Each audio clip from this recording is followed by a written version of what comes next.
ETF index mutual funds నేర్చుకుని stock మార్కెట్లో రాణించాలనుకుంటున్నారా? వెంటనే ఈ నెంబర్కి కాల్ చేయండి.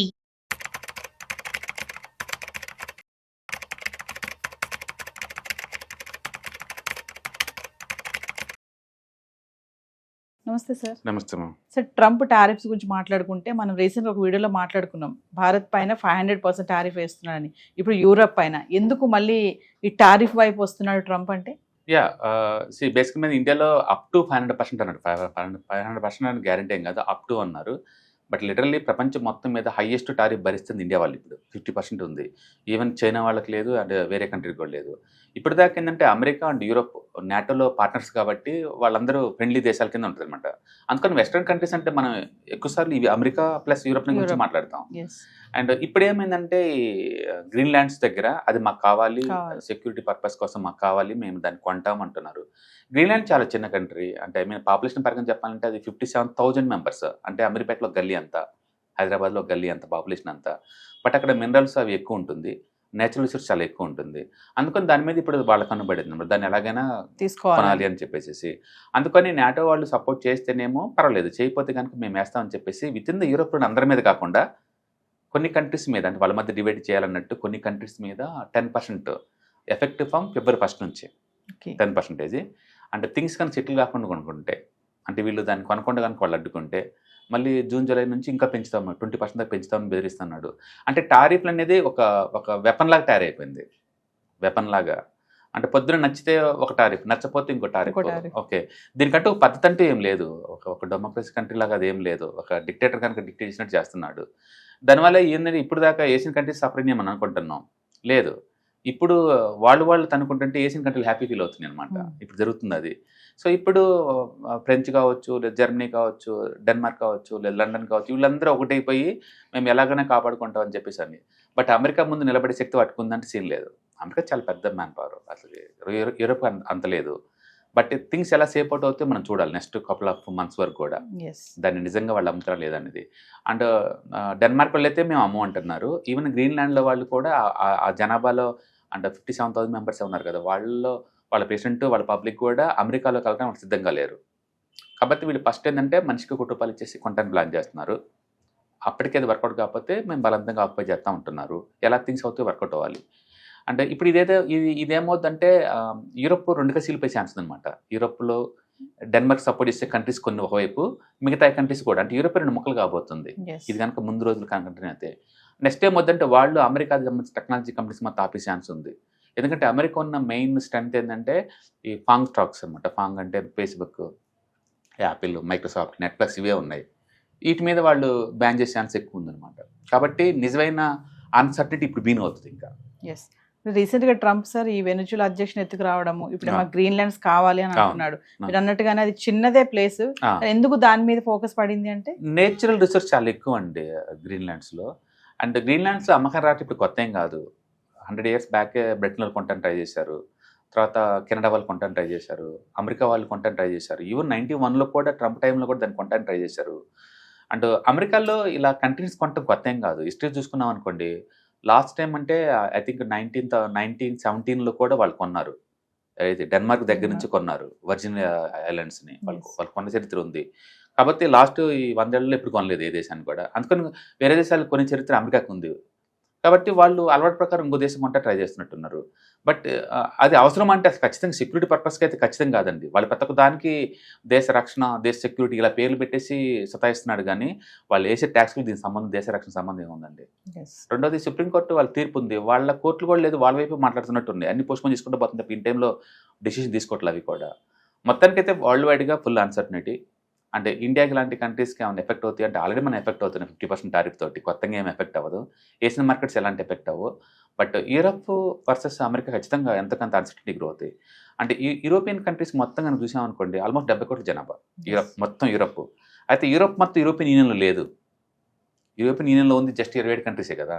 27 కంట్రీస్ మొత్తం పాపులేషన్ కలిపి 40 కోట్లు ఉంటుంది. ఇప్పుడు ఆ 40 కోట్లు వర్సెస్ అమెరికా యొక్క 37 కోట్లు ఏముంటుంది అనమాట. వాళ్ళకనమాట ఇది జరుగుతుంది.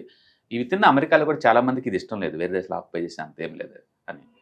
బట్ ట్రంప్ ఒకసారి పర్సనల్గా తీసుకుంటే అది ఎందరో తీసుకెళ్తాడు. అంటే యూరోప్ పైన వేసినటువంటి ఈ టారిఫ్ మన మన ఇండియా పై ఏమైనా ఇంపాక్ట్ చూపిస్తుంది యాక్చువల్ చెప్పాలంటే ఈ టారిఫ్ వేయటం ఇండియాకి మంచిదా అంటే అమెరికా నుంచి మరొక మంచిదా అన్నట్టు కొంత మంచిదేనండి. మనం ఇప్పుడు అమెరికన్ దాటి ప్రపంచం చూడగలుగుతున్నాం. ఇంతకుముందు ఏంటంటే ఇంకా అమెరికా ఇంకేమొద్దులే అన్నట్టు ఉండేది. ఇండియాలో పొలిటికల్ లీడర్స్ అందరు లేదు, యాక్టివ్గా ఉంటారు. వీళ్ళు అవతల అటాక్ చేసిన తర్వాత వీళ్ళు రియాక్ట్ అవుతారు, అంతే. ముందైతే రెడీగా ఉంటారు అనమాట. ఇప్పుడు అమెరికా వాళ్ళు ఎప్పుడైతే వాళ్ళ మార్కెట్ టైట్ చేశారో ఇప్పుడు మనం వేరే కంట్రీలు తీసుకుంటున్నాం. యాక్చువల్గా ఇప్పటి వరకు మన ఫార్మాస్యూటికల్స్ అమెరికా పెద్ద మార్కెట్ అనుకుంటాం కదా, కాదు. బ్రెజిల్, నైజీరియా అంటే పెద్ద మార్కెట్లు అమెరికా కన్నా మించి. దాని మీనింగ్ ఏంటంటే అమెరికన్ దాటి మనం చూడగలుగుతున్నాం ఫస్ట్ టైం. అంటే అన్ని కంట్రీలతో మనం ఫ్రీ ట్రేడ్ అగ్రిమెంట్ చేసుకుంటున్నాం. యూరోప్తో కూడా ఇంకో 1 monthలో రెడీ అవుతుంది. యూరోప్తో చేస్తున్నాం. అండ్ ఇటు రష్యా వాళ్ళతో ఫ్రీ ట్రేడ్ అగ్రిమెంట్లు, and United Arab Emirates, Gulf కంట్రీస్తో కొన్నితో, న్యూజిలాండ్తో ఆల్రెడీ చేసాము, ఆస్ట్రేలియాతో చేసాము. అంటే అమెరికన్ దాటి మనం అవతలు చూడగలుగుతున్నాం. ఇండియాకి ఎక్కువ ఛాన్సులు ఎక్కువ ఉందన్నమాట. అందుకని విత్ ఇన్ ద ఈ టారిఫ్లోని గుడ్ థింగ్ ఏంటంటే అమెరికన్ దాటి థింక్ చేయగలుగుతుంది. అంటే బ్యాడ్ థింగ్ ఏంటంటే అమెరికా చాలా పెద్ద మార్కెట్, చాలా పెద్ద ఎకానమీ కాబట్టి 1 trillion per annum స్పెండ్ చేస్తారు వాళ్ళు. జనాభా ఎక్కువ అక్కడ. అందుకని న్యాచురల్గా ఆ మార్కెట్ అందరికి కావాలి. బట్ అదే టైంలో వాళ్ళకి లొంగి మనం వాళ్ళు సెల్యూట్ కొట్టుకుని చేయాల్సిన పని లేదు. అమెరికాలో ఉన్న దరిద్రం ఏంటంటే వాళ్ళు ఎప్పుడు స్లేవ్లా చూస్తారు, పార్ట్నర్లకు ఎప్పుడు చూడరు. రష్యాకి అమెరికాకి సంబంధం అంటే రష్యా ప్రతి ఒక్కరిని ఒక పార్ట్నర్లా ట్రీట్ చేస్తారు. అమెరికా అట్లా కాదు, ఒక స్లేవ్లా ట్రీట్ చేస్తారు. వాళ్ళ పార్ట్నర్లాగా వాళ్ళ దృష్టిలో అదేమి ఉండదు అనమాట. అందుకని ఇండియా లాంటి కంట్రీస్కి వాళ్ళకి అమెరికా సరెండర్ అవుద్దంటే ఇప్పటికి అవ్వదు ఇది. అందుకని వాళ్ళ టారిఫ్ ఎప్పుడు తీసేస్తారో తెలియదు. టారిఫ్ తీసినా తీపోయినా వాళ్ళు ఎలా హ్యాండిల్ చేయాలో అమెరికా వాళ్ళు నేర్చుకుంటున్నారు. ఇంతకుమించి వర్స్ట్ ఏం జరగదు ఇండియాకి. ఆల్రెడీ 50% టారిఫ్లో ఉన్నాం, మనం భరించుకుంటూ వెళ్తూనే ఉన్నాం ముందుకి. ఎకానమీ ఆగలేదు, జీడిపి గ్రోత్ ఏం ఆగలేదు. అంటే పెయిన్ ఎక్స్పోర్ట్ కొన్ని సెక్టార్స్కి ఉందనే మాట నిజంగానే, బట్ మన గ్రోత్ ఏంటి వాళ్ళు ఆపలేదు. ఈ పాయింట్ ఆఫ్ టైంలో కూడా వరల్డ్లో హైయెస్ట్ గ్రోత్ ఉందంటే మన ఇండియాలోనే. చైనా రీసెంట్గా జీడిపి గ్రోత్ వచ్చింది వాళ్ళది అంటే 4.5. ఇండియాది లేటెస్ట్ క్వార్టర్ రిజల్ట్స్ అంతా 7.5 పైన దాటింది. కాబట్టి గ్రోత్ని వాళ్ళు ఏం ఆపలేదు, కొంత డిస్టర్బ్ అవుతున్నాం అంతే. But long term point of మనం మూవ్ అవుతాం. ఎందుకంటే ఎకానమీ ముందు పోయే కొద్దీ అండిపోతూ ఉంటుంది. ఇప్పటికే మొబైల్ మ్యానుఫ్యాక్చరింగ్లో వరల్డ్లో 2nd ఉన్నాం, మెటల్స్లో 3rd ఉన్నాం, మిల్క్ ప్రొడ్యూషన్లో 3rd ఉన్నాం, పర్చేసింగ్ పవర్ ప్యారిటీ మెథడ్ ప్రకారం వరల్డ్లో మనం 3rd ప్లేస్లో ఉన్నాం. అట్లా అన్నింటిలో మనం ముందు పోతాను సైలెంట్గా. కాబట్టి ఒక 5 to 10 years తర్వాత చూసుకుంటే ఇండియన్ పొజిషన్ వేరే లెవెల్లో ఉంటుంది. అప్పటికి మనకు కావాల్సిన రెస్పెక్ట్ మనకు దొరికింది. అప్పటిదాకా కామ్గా బిజినెస్ చేసుకుంటూ పోవటమే. సార్, మరి ఫర్దర్గా మీరు వెబినార్ నిర్వహించబోతున్నారు కదా, ఒకసారి వాటి గురించి. మనం ఎవ్రీ మంత్ 1 లేదా 2 సార్లు ఆన్లైన్ వెబినార్స్ కండక్ట్ చేస్తూనే ఉంటామండి. ఈసారి రాబోయే టైమింగ్స్ ఏంటంటే January 31st and February 1st ఈ 2 రోజులు అనమాట ఆన్లైన్ వెబినార్. దీంట్లో మీరు చెప్పినట్టు ETFs, index funds and mutual funds వీటన్నిటి గురించి ఇన్ డెప్త్గా మనం డిస్కస్ చేస్తాము. ఈ వాలటిలిటీ మార్కెట్లో మీరు చూస్తూనే ఉన్నారు, ఈక్విటీ మార్కెట్ ఎంత వాలటిలిటీ ప్రూన్ అవుతా ఉందో. ఇలాంటి టైంలో మనం సేఫ్ అండ్ సెక్యూర్ ప్లేస్లో మనం మనీ మేక్ చేసుకోవాలంటే ఇలాంటి వాటిలో ఏంటంటే రిస్క్ ఉండదు అనమాట. అండ్ మిగతా వాటితో పోల్చుకుని సేఫ్టీ. మనం స్టాక్ మార్కెట్లో ఎంటర్ అవుతున్నప్పుడు ఏంటంటే మీకు 2 రకాల రిస్క్ని ఫేస్ చేయాలి. ఒకటి అంటే స్టాక్ స్పెసిఫిక్ రిస్క్. మీరు కనుక స్టాక్స్ తీసుకుంటే అవి డ్రాప్ అయింది అనుకోండి, ఆ రిస్క్ అంతా మీరు భరించాలి. ఎగ్జాంపుల్ ఈ రోజు మనం చూసుకుంటే విప్రో మార్నింగ్ 10% డౌన్ అయింది, single stock. And Wipro fundamentally very sound company. But దాని అర్థం ఆ సౌండ్ అంతా డ్రాప్ అని కాదు కదా, రిజల్ట్ వచ్చినప్పుడు డిసప్పాయింట్ చేసినాయి అనుకోండి ఈజీగా డ్రాప్ అవుతాయి. అలాగే రిలయన్స్ ఈ రోజు ఆల్మోస్ట్ 4% డౌన్ అయింది. అందుకని ప్రతి రిజల్ట్ వచ్చినప్పుడల్లా ఏదో ఒక న్యూస్ ఉన్నప్పుడల్లా స్టాక్స్ ఈజీగా వాలటిలిటీ గ్రో అవుతూ ఉంటాయి. ఇట్లా 5-10% నిఫ్టీలో ఉన్న స్టాక్స్ ఎక్కువ లాస్ అవుతుంటే సేఫ్టీ ఉండదు మీకు.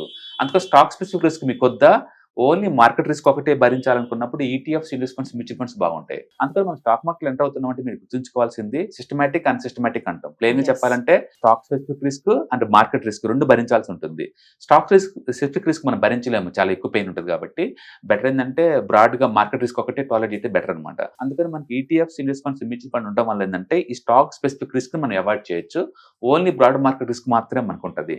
అందుకని మనం ఈ వాలటిలిటీ మార్కెట్లో సేఫ్ అండ్ సెక్యూర్గా అచ్చం ఈక్విటీలో కూర్చున్న వాళ్ళకి ఇది బెస్ట్ అనమాట. అందుకని అవంటే ఏంటి, వాటిని ఎలా హ్యాండిల్ చేయాలనేది ఈ ప్రోగ్రామ్లో మీకు టీచ్ చేస్తారు.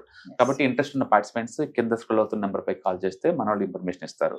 So timings January 31st and February 1st అనమాట. మొత్తం టోటల్ 6 hours ట్రైనింగ్ ఉంటుంది. సో వ్యూవర్స్, మరి విన్నారు కదా, స్టాక్ మార్కెట్ ఎనలిస్ట్ సుందరరామరెడ్డి గారిది వెబినార్ క్లాసెస్ నిర్వహించబోతున్నారు January 31st and February 1st. Dates note చేసుకోండి. Index funds, mutual funds, retirement planning, పిల్లలుంటే పిల్లల ఫ్యూచర్ ప్లానింగ్ కానీ, ఎక్కడ ఇన్వెస్ట్మెంట్ చేయాలి, ఎలా ఇన్వెస్ట్మెంట్ చేయాలి, ఎంత ఇన్వెస్ట్మెంట్ చేయాలి, ఇలాంటి వాటిపైన మీకు అవగాహన కావాలనుకుంటే కింద కనిపిస్తున్న నెంబర్కి కాల్ చేస్తే మీకు వివరాలన్నీ కూడా అందుబాటులో ఉంటాయి.